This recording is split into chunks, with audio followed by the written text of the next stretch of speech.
तो जी आप कर दें, स्क्रीन शेयर कर लें। हाँ, मैं प्रोबेबिलिटी और स्टैटिस्टिक्स में जो है ना वो स्टार्ट करूंगा।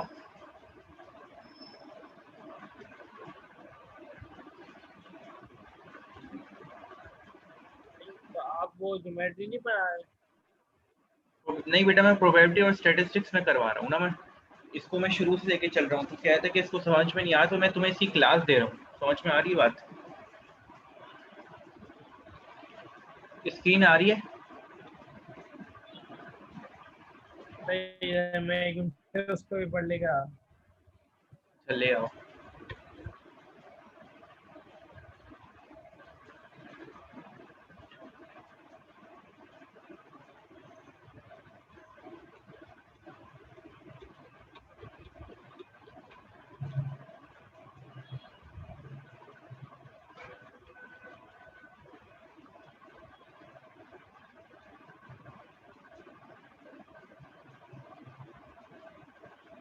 हेलो जी। जी, आ गए? शुरू करूँ? पहले क्वेश्चन भी। अच्छा।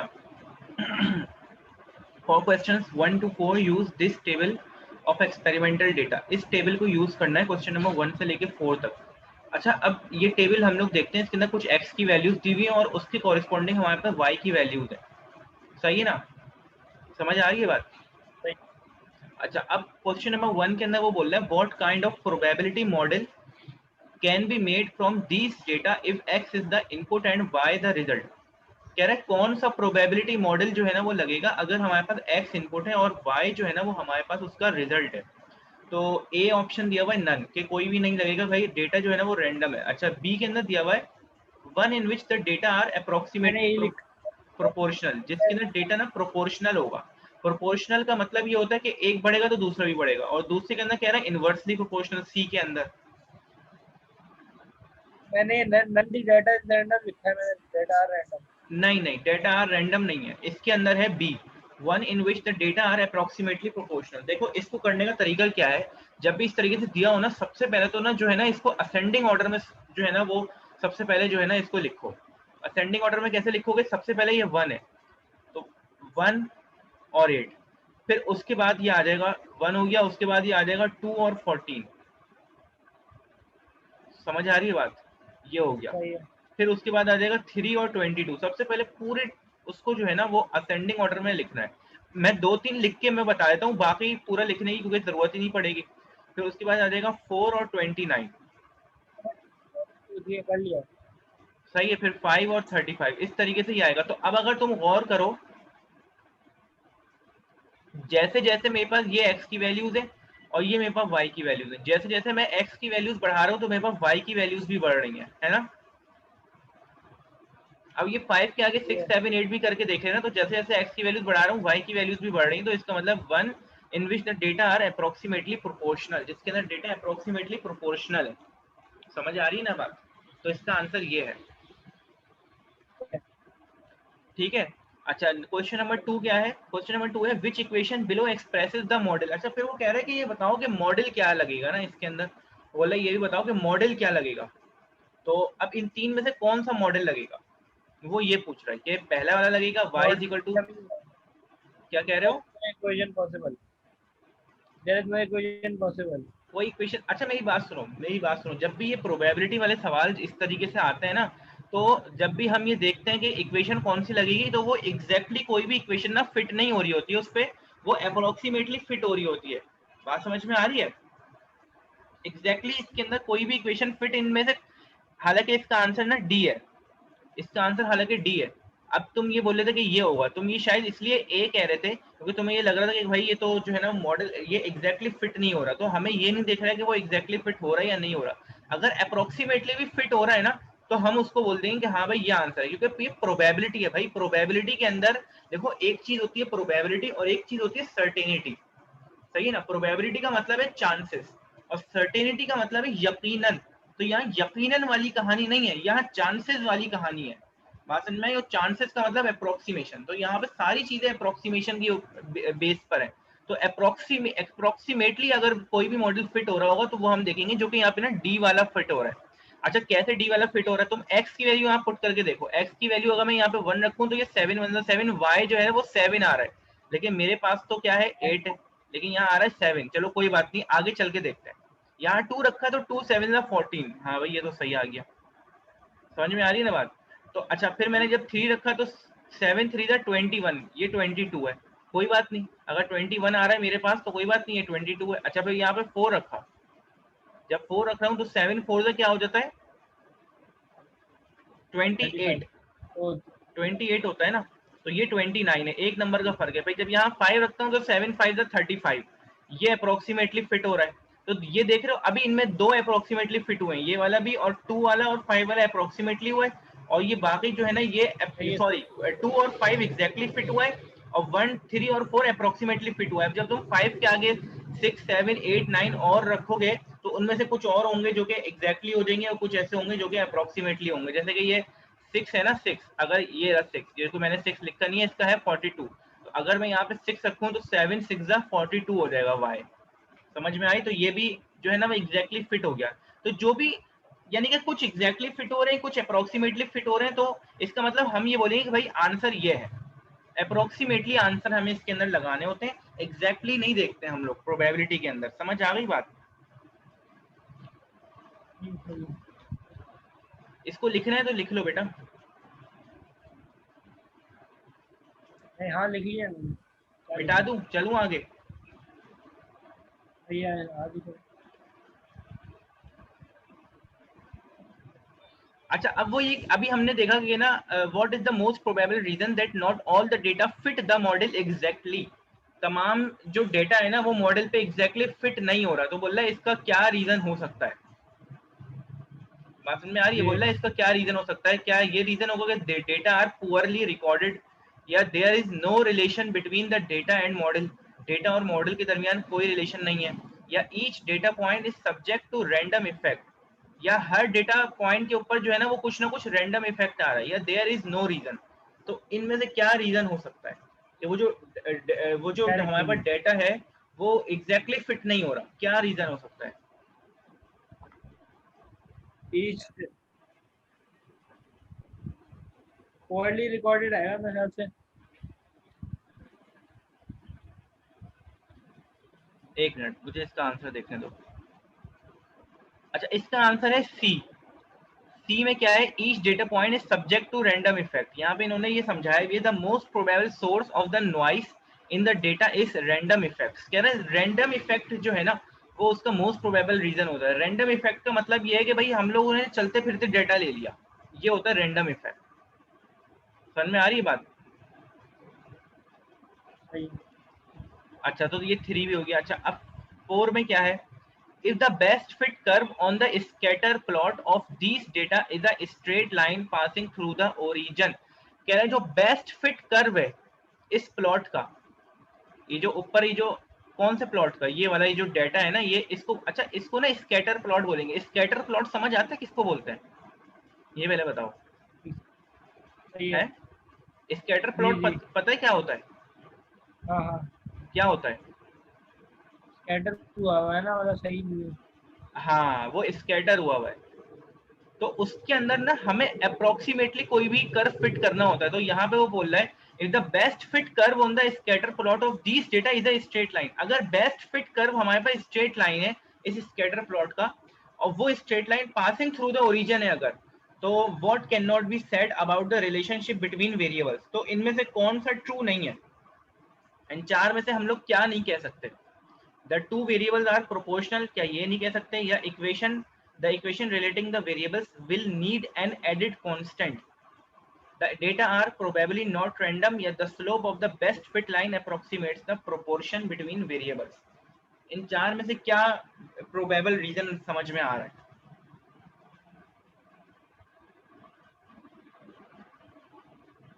एक मिनट। है। एक मिनट, एक सेकेंड।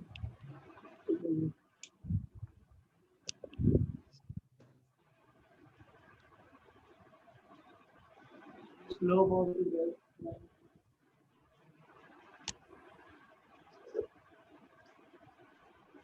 ये डी लग रहा है, डी। बी क्यों लग रहा है? Slope of the best line approximate the proportion between variables. यही लग रहा है कि जो लाइन बनेगी वो ऐसी बनेगी कुछ। अच्छा मेरी बात सुनो, Best ये कह रहा है, मेरी बात सुनो दोबारा से, सवाल गौर से पढ़ो। कह रहा है if the someone best fit, cannot be said. मेरी बात सुनो, अब मेरी बात सुन लो, जो तुम बता रहे हो वो गलत है। इसका आंसर बी है। अब बी क्यों है, सवाल जरा गौर से पढ़ो। कह रहा है if the best fit curve on the scatter plot of this data is a straight line. अच्छा कह रहा है अगर वो स्ट्रेट लाइन है जो कि पासेस थ्रू द ओरिजिन, जो कि स्ट्रेट लाइन ओरिजिन से पास हो रही है ना, जो स्ट्रेट लाइन ओरिजिन से पास होती है ना वो ऐसी होती है। अच्छा जब वो ऐसी होती है तो इसके अंदर कोई वाई इंटरसेप्ट नहीं होता, समझ आ रही है बात? तो ये खाली यूं होती है, y is equal to m x होती है, ये इसके अंदर प्लस सी वाली टर्म नहीं आती, आगे कोई एडिशन वाली टर्म, ये वाली जो टर्म है ना इसके अंदर ऐड नहीं होती, क्योंकि यहाँ पे कोई y इंटरसेप्ट नहीं होता, ये ओरिजिन से पास हो रही है। समझ आ रही है ना बात? सही है। तो इसका आंसर क्या होगा, बी होगा। क्यों? The equation relating the variables will need N added constant. वो कह रहे हैं कि भाई उसको कांस्टेंट की जरूरत पड़ेगी, जबकि उसने मुझसे ये पूछा था कि किस विच what can not be said, क्या नहीं कहा जा सकता, तो बी वाला नहीं कहा जा सकता क्योंकि भाई कांस्टेंट की जरूरत पड़ेगी ही नहीं, क्योंकि ओरिजिन से पास हो रही है वो। और हमने भी ऊपर देखा था कि y इक्वल टू 7x हमारा आंसर था, आगे कोई टर्म जो है ना वो ऐड नहीं हुई थी यहाँ पर। समझ आ रही है ना बात? सही बोलो। है, सही है, सही है, ठीक है ना? समझ गया। ठीक है, ठीक है। आगे और दूसरा। अच्छा अब जो है ना वो एक नया डेटा हमारे पास आ गया, कह रहा है what is the median of the data set. कह रहा है इस डेटा सेट का मीडियन क्या होगा। ये बताओ मीडियन क्या होता है, पहले तो ये बताओ मुझे। बीच की वैल्यू, मिडिल हाँ वैल्यू। हाँ, मीडियन जो है ना वो बीच की वैल्यू होती है, मिडिल वैल्यू को बोलते हैं। लेकिन ऐसे ही नहीं निकाल सकते, पहले जो है ना वो हमें इसको असेंडिंग ऑर्डर में अरेंज करना पड़ेगा, डायरेक्टली मत निकालना। बात समझ में आ रही है? डायरेक्टली मीडियन कभी भी नहीं निकालते, सही पहले है। इसको असेंडिंग ऑर्डर में अरेंज करेंगे। अच्छा असेंडिंग ऑर्डर में अभी अरेंज करने के बाद कभी कभार ऐसा होता है कि बीच की वैल्यू हमें मिल नहीं रही होती, बल्कि दो वैल्यूज मिल रही होती है। वो कब होता है? जब इवन नंबर के डेटा पॉइंट जब इवन नंबर्स में होते हैं। यहाँ पे कितने हैं? 1 2 3 4 5 6 7 8 9 10 11 12 13 14 15 16 17 18 19 20 21 22 23 24 25 26, देखो 26 वैल्यूज हैं ये, 26 डेटा पॉइंट्स है। तो बीच की वैल्यू ना कोई दो वैल्यूज होंगी, एक वैल्यू नहीं हो सकती, क्योंकि जब हमारे डेटा पॉइंट्स इवन नंबर में होते हैं, जैसे कि 1 2 3 4, ये चार नंबर है ना ये, तो बीच की वैल्यूज इन दो को बोलेंगे, एक वैल्यू बीच की नहीं होती। जब डेटा पॉइंट ऑड के अंदर होते हैं, जैसे कि ये 3 नंबर है, तो बीच में एक वैल्यू आती है। तो अब ये तो 26 है, तो दो वैल्यूज आएंगी बीच की, तो अब कैसे निकालेंगे? इन दो का एवरेज ले लेंगे। समझ आ रही है बात? ठीक है, जी जी। तो क्या करोगे सबसे पहले, ये मैं करके नहीं बता रहा तुम्हें, ये तुम खुद से करोगे। सबसे पहले इसको असेंडिंग ऑर्डर में अरेंज करोगे, पहला काम ये करना है असेंडिंग ऑर्डर में। कैसे? पहले 1 आएगा, देन 2 आएगा, देन 3 लिखोगे, फिर उसके बाद देखोगे इसके बाद और कौन सा बड़ा नंबर है वो लिखोगे, सब यानी कि छोटे से बड़े में अरेंज करोगे असेंडिंग ऑर्डर में। उसके बाद जो बीच की जो दो वैल्यूज आ रही होंगी उसका एवरेज निकाल लोगे, वो तुम्हारा मीडियन हो जाएगा। सही है, बोले? सही है। समझ आ गई ना बात? जी। अच्छा उसके बाद आगे वो कह रहा है draw a histogram of data set. अच्छा इसका ना हिस्टोग्राम मुझे बनाना है इस डेटा सेट का, ये जो दिया हुआ है। ग्रुपिंग द डेटा, अच्छा कह रहे हैं डेटा को ग्रुप कर लो, कह रहे हैं आप डेटा को ग्रुप कर लो, क्योंकि हिस्टोग्राम जब भी बनाते हैं ना तो अच्छा स्टैटिस्टिक्स के अंदर दो तरह के डेटा सेट होते हैं, ये बात हमेशा याद रखना। एक होता है ग्रुप डेटा और एक होता है अनग्रुप डेटा। ये जो डेटा सेट दिया हुआ है इसको बोलते हैं अनग्रुप डेटा। अब ग्रुप डेटा क्या होता है वो अभी मैं थोड़ी देर में बताऊंगा, सही ना? Draw a histogram of data सही सेट ग्रुपिंग द डेटा। अच्छा कह रहे हैं हिस्टोग्राम बनाओ, कैसे बनाओ? डेटा सेट को ग्रुप कर लो। अच्छा ग्रुप कैसे करो? मल्टीपल ऑफ 10 के अंदर ग्रुप करो। मल्टीपल ऑफ 10 के अंदर ग्रुप करने का मकसद ये है कि 1 से लेके 10 तक के जो नंबर है वो एक जगह, 11 से 20 तक के नंबर एक जगह, 21 से 30 तक के नंबर एक जगह, फिर 30 से 40 के नंबर एक जगह, इस तरह से। समझ आ रही है बात? है। अच्छा तो इन्होंने ना सोल्यूशन के अंदर ना ग्रुप किया हुआ है, मैं तुम्हें पहले मैं दिखाता हूँ। ये देख रहे हो, ये ग्रुप किया हुआ है, ग्रुप बनाए हुए 1 से 10, 11 से 20, 21 से 30, 31 से 40, 41 से 50, 51 से 60। अच्छा अब ये कब तक चलेगा? ये हमें कैसे पता चलेगा कि 81 से 90 पे आके ये रुक गए, 90 से 100 पे नहीं गया? क्योंकि इससे बड़े कोई नंबर नहीं था। मतलब 90 से बड़ा कोई नंबर ही नहीं था डेटा सेट के अंदर। समझ में आ रही है ना बात? देख लो लास्ट सबसे बड़ा नंबर मेरे ख्याल में 87 है, तो इसलिए बस वो 90 पर ही रुक गए, आगे नहीं गए। समझ आ रही है बात? अच्छा, सही सही। अब ये जो नीचे फ्रीक्वेंसी लिखी हुई है ना, ये क्या चीज है? ये बता सकते हो कि ये फ्रीक्वेंसी क्या चीज है? ये तो कितने नंबर आ जाए बीच में? हाँ, कि 1 से लेके 10 तक के कितने नंबर मेरे पास मौजूद हैं डेटा के अंदर। देखो 1 से लेके 10 तक के अंदर 1, 3 और 2, बस यही 3 ही नंबर हैं जो कि 1 से लेके 10 तक के, बाकी सारे नंबर बड़े हैं। देख लो गौर से। तो 1 से लेके 10 तक के दरमियान सिर्फ 3 वैल्यूज हैं, तो लिख दिया 3। अब 11 से 20 के दरमियान कितनी वैल्यूज हैं? अब तुम्हें देखना पड़ेगा कि भाई 11 से 20 के दरमियान एक तो ये हो गया 14 हो गया, फिर एक 18 हो गया, और कौन सा है, एक खुद 11 हो गया। तो इस तरीके से तुम्हें गिनना पड़ेगा ना, ये तुम गिन लेना, एक खुद 15 हो गया, तो इस तरीके से मेरे ख्याल में 5 हो गई है ये। तो इस तरीके से तुम्हें गिनना पड़ेगा। तो ये यहाँ पे इन्होंने लिख दिया कि भाई 11 से 20 के दरमियान 5 नंबर है। 21 से 30 के दरमियान अब देख लेना उसमें कितने नंबर है, ये खुद से देखना ही है। समझ आ रही है बात? अब मैं दिखा नहीं रहा हूँ कि भाई 21 से 30 के दरमियान कितने नंबर है। जब तुम इसको सही असेंडिंग ऑर्डर में अरेंज कर लोगे ना, तो फिर तुम्हारे लिए गिनना आसान हो जाएगा। सही है। सही है। सही है, तो जब असेंडिंग ऑर्डर में अरेंज कर लोगे तो गिनना आसान हो जाएगा। मैं तुम्हें बस बता रहा हूँ कि करना कैसे है, ये करोगे तुम खुद ही।